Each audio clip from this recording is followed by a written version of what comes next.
हम लोग पढ़ने वाले हैं एक interesting topic in circular motion, that is motion of cyclist on A curved track. पहले मैं टॉपिक का नाम लिखता हूँ, motion of cyclist on A curved track.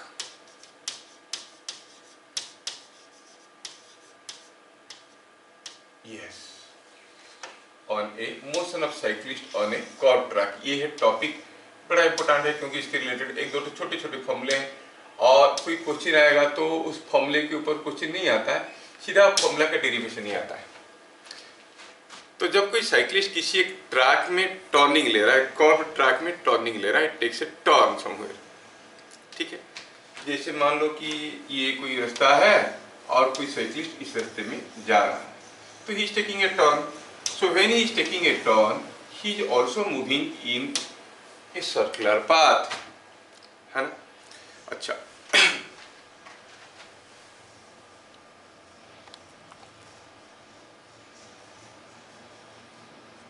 थोड़ा सा मैं इसको सेटिंग कर देता हूँ। Yes, now he is moving in a circular path. जब सर्कुलर पाथ में जा रहा है, आप जानते हो कि there must be some external force acting on it which you call as the centripetal force. अब सोचो कि कोई साइक्लिस्ट कोई रोड है, बेंट ऑफ द रोड पे वो ऐसे मूव करके जा रहा है।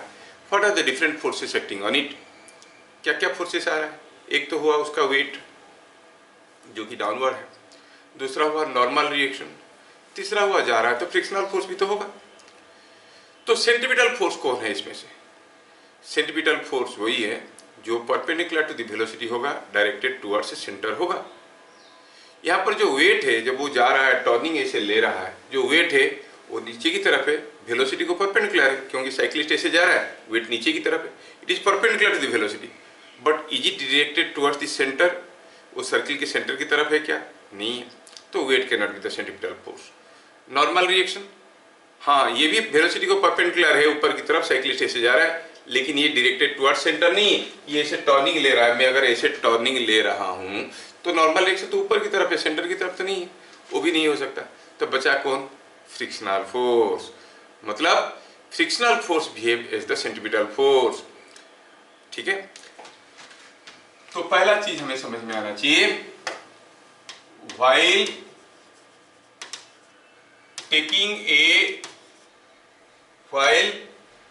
taking a turn at a curved road, the necessary centripetal force is provided by friction। कौन देता है? फ्रिक्शन चलते बनता है। तो ये बड़ा एक इंटरेस्टिंग पॉइंट है जहां पर आपको एक नया चीज डिस्कवर करने के लिए मिला कि जब कोई साइक्लिस्ट टर्न ले रहा है किसी एक ट्रैक में, मान लो कि एक ट्रैक है, ये ट्रैक में कोई साइक्लिस्ट ऐसे जा रहा है, ये साइक्लिस्ट ऐसे जा रहा है, तो फ्रिक्शनल फोर्स ना आगे की तरफ ना पीछे की तरफ, कैसा है? It behaves as the centripetal force. मतलब ये ट्रैक का सेंटर यहाँ कहीं है, तो बड़ा इंटरेस्टिंग है कि frictional force is directed towards the centre, perpendicular to the velocity. ये याद रखना। When a cyclist is taking a turn at a curved road, what is the angle between frictional force and velocity? आप कहोगे they are 9, that is 90 degree, क्योंकि जा रहा है ऐसे, फ्रिक्शनल फोर्स ऐसा है।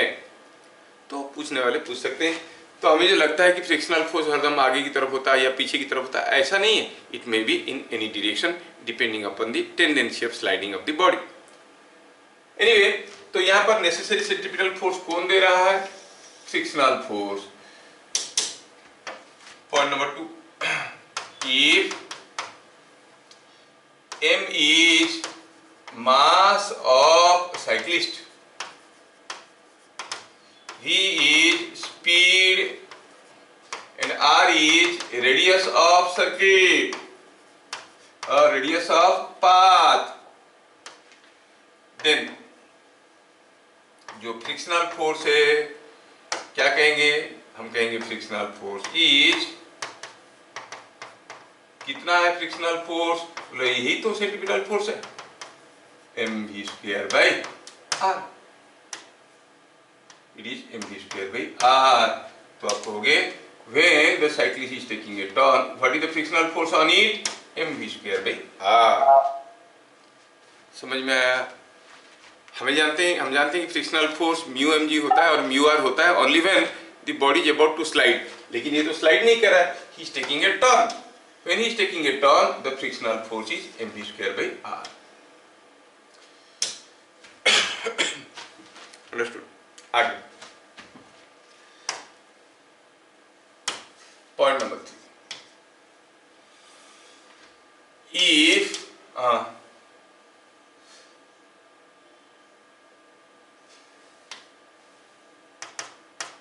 as mv² by r is equal to frictional force, तो अब अगर वो आदमी अपना स्पीड को बढ़ाएगा, साइकिलिस्ट अपना स्पीड को बढ़ाएगा, v को बढ़ाएगा तो ये बढ़ेगा, ये फ्रिक्शनल फोर्स भी बढ़ेगा, है कि नहीं? v को बढ़ाएगा तो फ्रिक्शनल फोर्स भी बढ़ेगा। तो आप कहोगे कि जब v मैक्सिमम होगा, जब v अपना मैक्सिमम वैल्यू पे होगा, v मैक्सिमम वैल्यू पे हुआ बाई r, तो क्या हो जाएगा, फ्रिक्शनल फोर्स भी अपना मैक्सिमम वैल्यू पे ही होगा, है ना? फ्रिक्शनल फोर्स भी अपना मैक्सिमम वैल्यू पे होगा। mv² बाई r अगर फ्रिक्शनल फोर्स है, v को बढ़ाओ तो mv² बाई r बढ़ने लगा, साइकिलिस्ट जा रहा है, अपना स्पीड बढ़ा सकता है, टर्निंग लेते वक्त एक्सीलेटर दबा दिया, थोड़ा बेवकूफ टाइप का ड्राइवर है, टर्निंग लेते वक्त स्लो जाना चाहिए, स्पीड बढ़ा दिया, तो जैसे v बढ़ाएगा तो फ्रिक्शनल फोर्स भी बढ़ेगा, because this is the frictional force.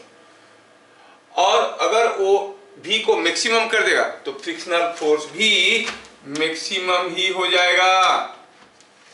अच्छा, फ्रिक्शनल फोर्स मैक्सिमम हो गया मतलब आप कहोगे mvmax का square by r will be, frictional force का मैक्सिमम वैल्यू क्या हो सकता है, म्यू mg,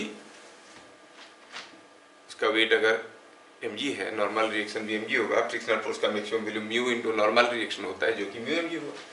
तो इससे पता चला कि the maximum velocity with which he can take a turn, vmax का वैल्यू निकालना चाहता हूं, it is mu r g का रूट ओवर।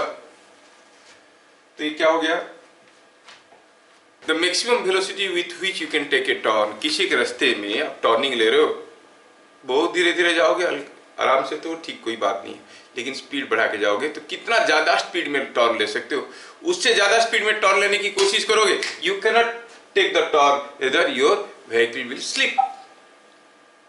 ये जो चीजें मैं बता रहा हूं आपको, ये नहीं कि मैं आपको बताया और आपको समझ में आया, असलियत तो ये है कि ये चीजें आपको मालूम है, आप लोग कभी ध्यान से खुद के बारे में सोचते नहीं हो, मैं प्रूफ कर देता हूं कि आपको मालूम है, मेरे पढ़ाने से पहले आपको मालूम है, ये चीज मैं अभी प्रूफ कर सकता हूं। देखो, तो सपोजिंग मैं कहूंगा कि इधर एक रास्ता है, थिंक ऑफ ए रोड, ये कोई एक रास्ता है, ठीक है, और ये ऐसा करके गया, और पता चला कि डेली तुम इधर से आते हो और काफी ज्यादा स्पीड में आते हो और इधर से निकल जाते हो, ये तुम्हारा डेली का प्रैक्टिस है, ठीक है। आज भी तुम आए, लेकिन यहां पर आने के बाद देखे कि ये जोन में कुछ तेल जैसा कुछ गिरा हुआ है, ये जोन में तेल जैसा कुछ चीजें गिरे हुए हैं। सपोज हम कहेंगे कि यहां पर तेल जैसा कोई चीज गिरा हुआ है, ये ठीक है, यहां पर तेल जैसा कुछ गिरा हुआ है। क्या आज आप उतने ही स्पीड में जाओगे जितने स्पीड में जाते थे? क्या करोगे, स्पीड को बढ़ा दोगे कि घटा दोगे? घटा देंगे। क्यों? क्योंकि आपको समझ में आ गया कि यहाँ पर ये कुछ तेल जैसा गिरा हुआ है, मतलब mu will be less, mu less हो जाएगा, कोएफिशिएंट ऑफ फ्रिक्शन कम हो जाएगा, और आप जानते हो कि v is equal to root over of mu r g. आपको दिख रहा है कि म्यू कम है, तो आप क्या करते हो, v को कम कर देते हो, स्पीड को कम कर देते हो। और मान लेते हैं चलो कि आप ब्रेक लगाना चाहते हो, स्लो करना चाहते हो, स्लो करने की कोशिश भी की, ब्रेक भी लगाए, लेकिन बढ़िया से ब्रेक नहीं लगा। जब बढ़िया से ब्रेक नहीं लगा तो फिर तो जाना ही पड़ेगा। अब घुस गए। अब आपके पास दो चॉइस है, या तो आप इस रास्ते में ऐसे टर्न कर जाओगे, या फिर देखोगे कि आप स्पीड कम करना चाहते थे, स्पीड कम नहीं हो रहा है, तो आप ऐसा रास्ते में जाना पसंद करोगे। सोचो तो कौन सा रास्ते में जाना पसंद करोगे? शार्पली टर्न लोगे कि बड़ा सा टर्न लोगे, स्पीड कम नहीं हुआ? कौन सा लोगे? क्योंकि आप देख रहे हो कि भी अभी ज्यादा है आपका, तो आपको कम से कम रेडियस ज्यादा लेना जरूरी है। तो आप क्यों जानते हो? क्योंकि जो मैक्सिमम वैल्यू है वो आर के ऊपर डिपेंड करता है। तो भी तो कम नहीं हुआ, चलो आर को बड़ा कर देते हैं। Are you getting? तो हमें ये मालूम है कि जो हम कर रहे हैं यहाँ पे while taking a turn, we are adjusting our maximum speed. हम अपना मैक्सिमम स्पीड को एडजस्ट कर रहे हैं using the formula root over of mu r g. थोड़ा ये कहां से फंस गया देखता हूं, जस्ट ए मिनट। हाँ, क्या बात समझ में आया? तो क्या कंक्लूजन लिखना है? 10 the maximum speed with which a cyclist can take a turn is given by V max is equal to root over of mu r g। अगर कोई टर्निंग पे आप टर्न ले रहे हो तो मैक्सिमम स्पीड कितने में टर्न लेना चाहिए? Root over of mu r g. उससे अगर ज्यादा में जाएंगे तो यू विल स्लिप, गाड़ी फिसल जाएगा, गिरोगे। समझ में आया? सो ये मैक्सिमम स्पीड है, इससे ज्यादा स्पीड में नहीं जाना चाहिए।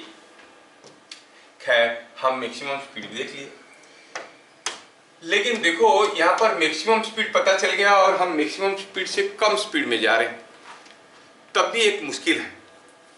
जैसे मैं आपको ये पेन वाला एग्जांपल दूंगा। अगर मैं हाथ को ऐसे मूव करवाता हूं तो ये पेन मेरे हाथ के साथ घूम रहा है, और आप जानते हो कि अगर जोर से मूव करवाऊंगा ये पेन फिसल के गिर जाएगा। अब ये पेन फिसल के गिर जाएगा तो let me make red pen so that you can visualise better. Yes, अब शायद ये रेड पेन है, दिख रहा है बढ़िया से। हाँ, तो अगर मैं हाथ को जोर से ले जाऊंगा तो हो सकता है कि पेन फिसल के गिर जाएगा। मतलब जब मैं इसको ऐसे मूव करवा रहा था ये पेन फिसलने की कोशिश कर रहा था, उसको रोक रहा था फ्रिक्शन, जो कि पेन के ऊपर, पेन इधर को फिसलने की कोशिश कर रहा है तो फ्रिक्शनल फोर्स इधर को था, तो frictional force was behaving as the centripetal force. मुझे पता चल गया कि अगर 10 मीटर पर सेकंड में लूंगा तो निकल जाएगा, तो I never go for 10 metre per second, उससे कम स्पीड में मूव करवाया तो सेफली टर्न हो गया। लेकिन जब मैं 10 स्पीड में लूंगा ये बाहर निकल जाएगा, पेन हाथ से निकल के गिर जाएगा।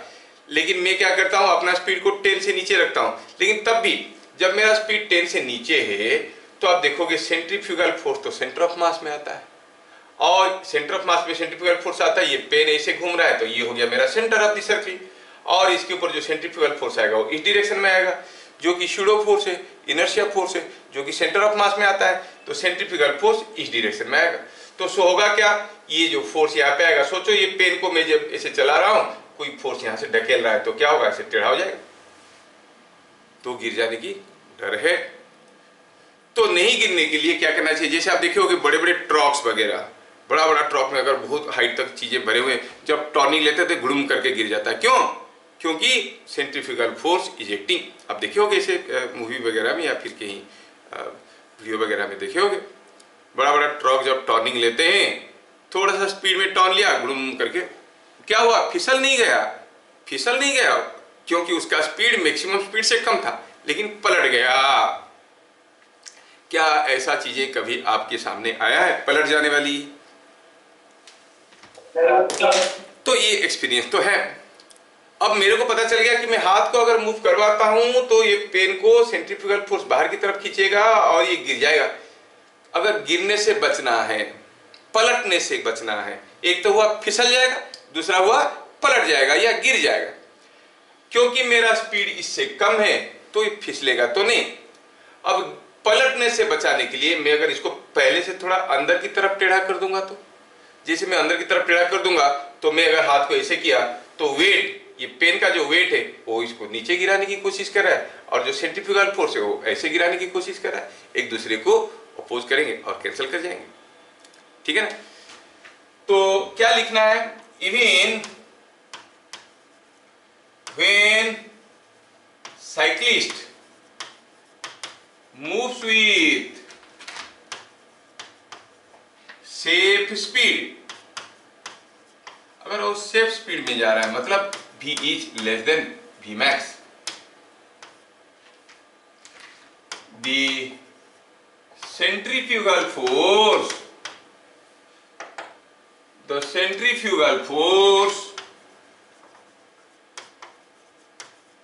acting on it, the centrifugal force acting on it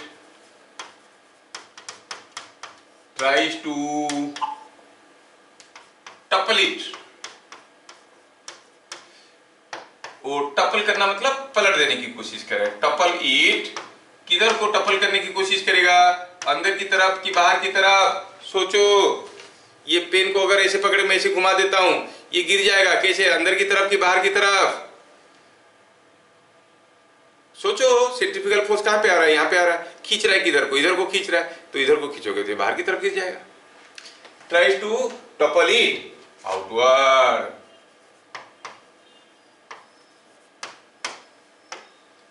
ठीक है, ये हो गई बात। To avoid toppling,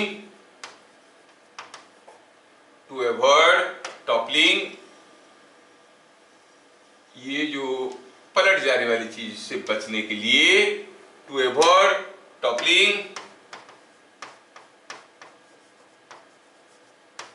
he should bend himself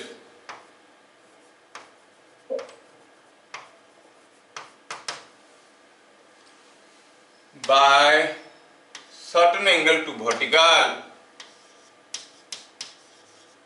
certain angle to vertical in the inward direction. तो जब आप टर्निंग लेते हो, मान लो कि मैं सीधा सीधा ऐसे टर्निंग ले रहा हूं, तो मेरे ऊपर जो सेंट्रीफ्यूगल फोर्स है मुझे बाहर गिराने की कोशिश करेगा। उससे बचने के लिए मुझे थोड़ा अंदर की तरफ टेढ़ा रहना चाहिए। आप लोग देखे होंगे, जब आप साइकिल में जाते हो, गाड़ी में जाते हो, बाइक में, किसी टर्निंग पे आया, आप टर्निंग ले रहे हो तो आप अपने आप को थोड़ा ऐसे टेढ़ा रखते हो। किधर, अंदर की तरफ कि बाहर की तरफ? अंदर की तरफ। हमें पता ये करना है कि कितना एंगल हमें टेढ़ा रखना चाहिए अपने आप को, ताकि हम सेफली टर्न ले जाए। By certain angle theta to vertical, हमें अपने आप को वर्टिकल के साथ थीटा एंगल टर्न कर लेना चाहिए। सोचो कि ये है वो साइक्लिस्ट, अपने आप को टेढ़ा कर दिया है। कैसा टेढ़ा किया है? ये कुछ ऐसा टेढ़ा किया है, ये हो गया वर्टिकल और ये हो गया हॉरिजॉन्टल, और ये ऐसे अपने आप को टेढ़ा कर दिया है। ठीक है, अभी इसके ऊपर जो फोर्सेस आ रहे हैं वो फोर्सेस क्या है? एक तो हुआ उसका वेट, नहीं, और ये अपने आप को टेढ़ा कर दिया है बाय एंगल थीटा। और अच्छा, ये साइक्लिस्ट अगर ऐसा टेढ़ा हो गया है, तो ये साइक्लिस्ट टर्निंग ले रहा है, टर्निंग लेते वक्त ऐसा टेढ़ा हो गया है, तो आप गेस करके बता सकते हो क्या वो कैसे रास्ते में जा रहा है? मैं आपको चॉइस दे रहा हूँ, ऐसा वाला रास्ते में जा रहा है, या ऐसा वाला रास्ते में जा रहा है, या ऐसा वाला रास्ते में जा रहा है। कौन से रास्ते में जा रहा है? ए बी सी में से कौन से रास्ते में जा रहा है? 1 2 3 सी में जा रहा है, क्योंकि उसको अंदर की तरफ टेढ़ा होना है। ये इधर को टेढ़ा हुआ है, मतलब ऐसा वाला रास्ते में जा रहा है। वेरी गुड, तो आप लोग फील कर रहे हो उसका मतलब। तो ये हुआ, ये साइक्लिस्ट अपने आप को ऐसा टेढ़ा कर लिया। और क्या फोर्स है? अब ये अगर ये ऐसा वाला रास्ता में जा रहा है भाई, तो उसका सेंटर कहीं इधर है, तो इसके ऊपर जो सेंट्रीफ्यूगल फोर्स आएगा that is directed away from the centre, वो कुछ ऐसा आ रहा होगा। कितना? mv²/r। और क्या फोर्स आ रहा है? और क्या फोर्स आ रहा है? और फोर्स आ रहा है ये जो कॉन्टैक्ट पॉइंट है, कॉन्टैक्ट पॉइंट में दो फोर्स आ रहे हैं। एक आ रहा है नॉर्मल रिएक्शन, दूसरा आ रहा है फ्रिक्शनल फोर्स। है ना। नॉर्मल रिएक्शन और फ्रिक्शनल फोर्स, दोनों फोर्स एक ही जगह पे आ रहे हैं, तो वहां पर रिजल्टेंट फोर्स दिखा देते हैं। वो रिजल्टेंट फोर्स कितना है मालूम नहीं है, जो भी है कॉल इट एफ नेट। और थोड़ा बहुत जानकारी आपके पास होगा, अगर 3 फोर्स किसी बॉडी के ऊपर आ रहे हैं और बॉडी का नेट फोर्स 0 है और इक्विलिब्रियम में है, तो तीनों फोर्स को या तो पैरेलल होना है या फिर कंकरेंट होना है। कंकरेंट होना है मतलब ये दोनों जिस पॉइंट से जाएंगे तीसरा भी उसी पॉइंट से जाएंगे। Keeping all this things in mind, आप देखोगे कि यहाँ पर जो फ्री बॉडी डायग्राम बना वो कुछ ऐसे बना। नेट फोर्स ये हुआ mv²/r और ये हो गया mg, और क्या हो गया और क्या, बस खत्म। ये हो गया आपका थीटा। हमें क्या पता करना था, थीटा पता करना था। हमें थीटा पता करना है।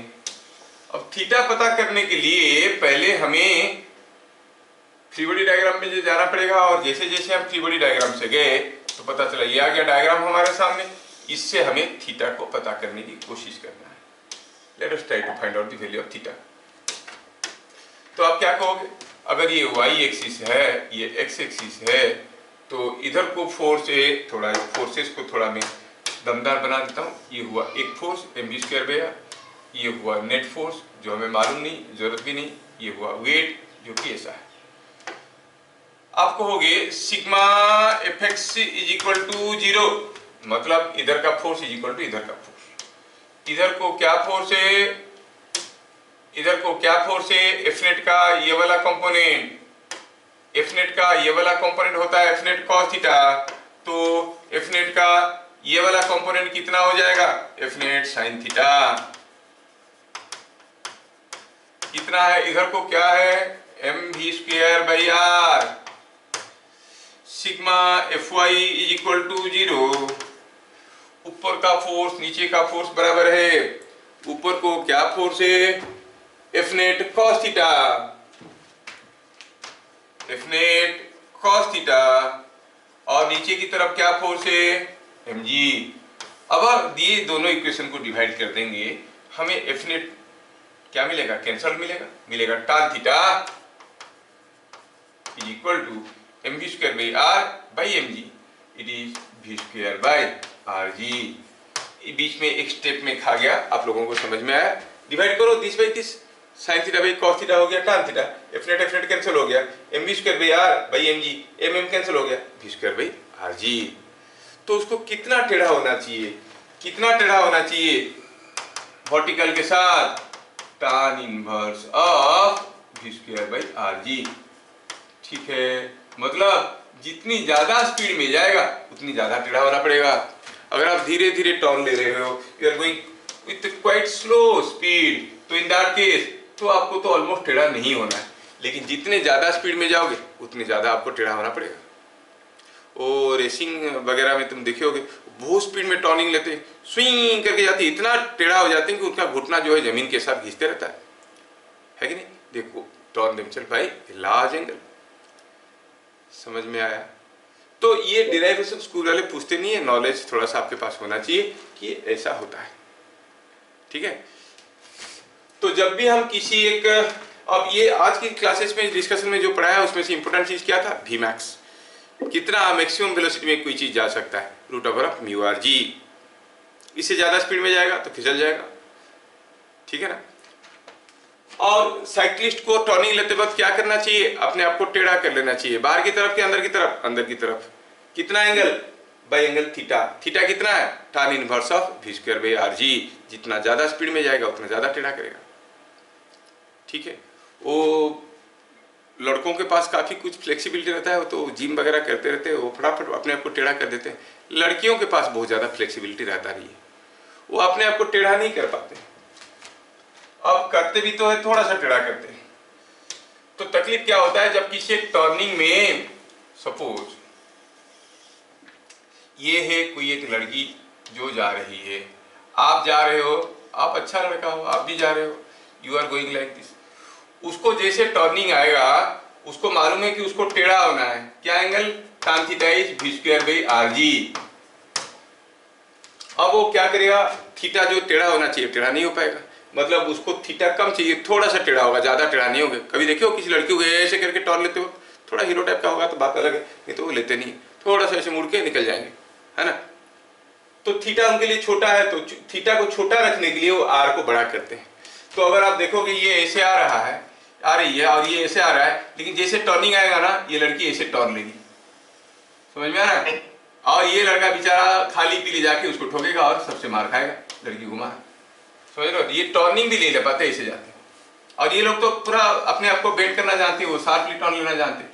ये पूरा रोड को क्रॉस करके हेलीकॉप्टर की तरह एक तरफ से दूसरे तरफ जाएंगे, समझ में आ रहा है। वो बताया जाता है, वो ट्रैफिक रूल्स में भी बताया जाता है, गाय का सामने से नहीं जाना है ना।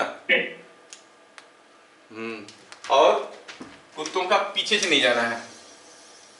कुत्ते जानते हो जब सामने कोई ऑब्स्टेकल आएगा तुरंत वो अपने आप को क्या करेंगे, पीछे की तरफ सरक लेंगे, करके पीछे की तरफ खींच लेंगे। और पीछे से जा रहे हो तो लगेगा। गाय का सामने से जाओगे ऐसे करके सर हिला देगा, खत्म। और लड़कियां किधर से भी नहीं जाना, उनको बोलो जाओ तुम, हम जाते हैं ना, आगे से ना पीछे से, किधर से भी नहीं जाना, ऐसे टर्न मार देते हैं। हाँ, so be very careful in driving. तो हम साइकिल चलाना सीखना किसको कहते हैं, when you are taking a turn you have to bend yourself by an angle theta. ये चीज प्रैक्टिस करने में हमें समय लग जाता है। शुरू में आप साइकिल चलाना सीखे होगे तो पीछे से कोई कैरियर को पकड़ा, ढकेल दिया, सीधा जा रहा है, ठीक है। जैसे टर्निंग लिया, भुड़ुम करके गिर गया। तो जब कोई टर्निंग लेना शुरू करता है वो साइकिल चलाना सीख गया, क्योंकि कितना टेढ़ा होना है उसका प्रैक्टिस हो गया। लेकिन इसमें एक तकलीफ है, जब तक आप टू व्हीलर पे हो, टर्निंग आया तो अपने आप को टेढ़ा कर सकते हो। लेकिन सपोज तुम कार में जा रहे हो, तो अब तो सलमान खान हर कोई नहीं है कि वो कार को टेढ़ा कर देगा, है कि नहीं। तो इस केस में हम क्या करेंगे, कार को तो टेढ़ा नहीं कर सकते, अब करेंगे क्या। उसके लिए जो चीजें किया जाता है उसको कहते हैं बैंकिंग ऑफ ट्रैक्स। आखिरी टॉपिक है सर्कुलर मोशन का, थोड़ा ध्यान से देख लेना। Banking of tracks. Banking of track मतलब मान लो कि कोई ट्रेन जा रहा है, तो मैं आपको I try to show you through rails. मान लो ये रेल है, ये रेल के ऊपर कोई ट्रेन जा रहा है। अब ये ऐसे करके मुड़ने वाला है, तो मुड़ने वाला है तो ट्रेन को अंदर की तरफ टेढ़ा होना है।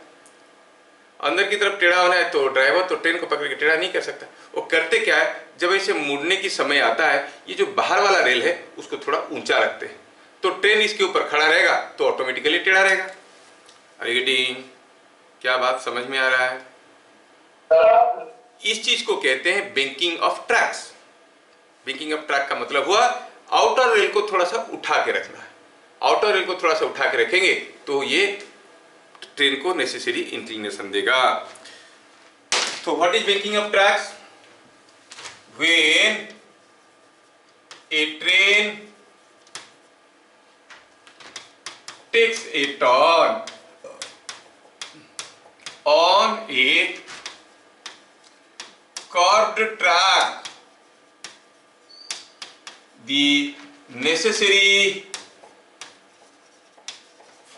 inclination to vertical, the necessary inclination to vertical is given by necessary inclination to vertical is given by raising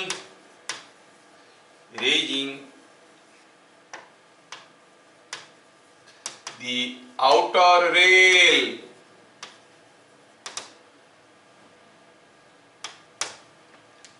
this is called banking of tracks. Banking of tracks, ठीक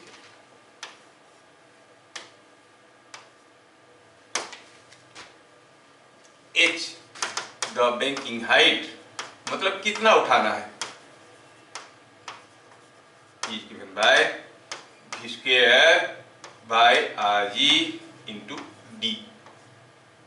डी क्या है, ट्रैक विड्थ।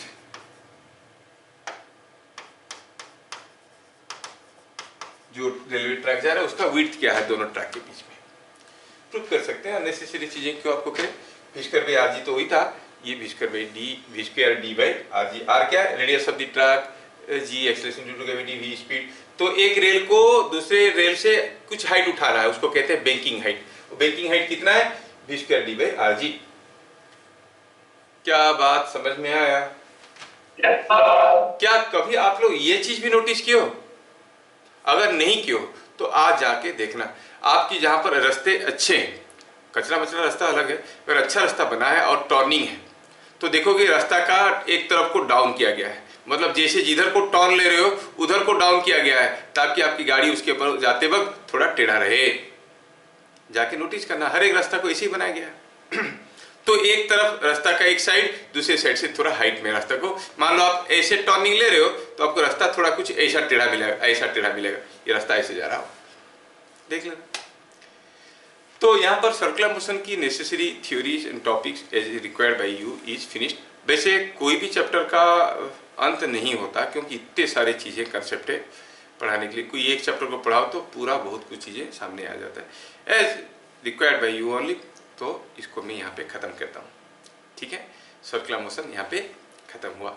फिर मिलेंगे अगले class, तब तक के लिए जय हिंद। जय हिंद सर।